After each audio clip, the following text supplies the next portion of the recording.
How to fix unoriginal content strikes on TikTok. Let's get started. Launch your TikTok app. Here we go. You will land to the For You page. Now at the bottom, you're going to find different options. Go ahead and click on the option of profile.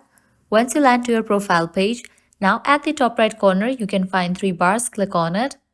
Now click on this option, Settings and Privacy. Once you land to the Settings and Privacy page, over here you're going to find different sections. Scroll all the way down. Under Support and About section, you will find the option of Report a Problem. Go ahead and click on this option. Now scroll all the way down. Click on this option, Submit a Report. Now over here you have to explain about your issue. In the case you don't have any idea how to explain, you can just explain in the similar way as I have done it.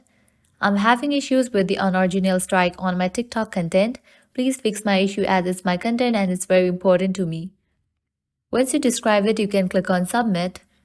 After you submit your report, TikTok support team will get back to you within 24 hours or 48 hours. Once you get reply from TikTok, you will be good to go. Your problem will be resolved. Well, this is how you can easily fix unoriginal content strikes on TikTok.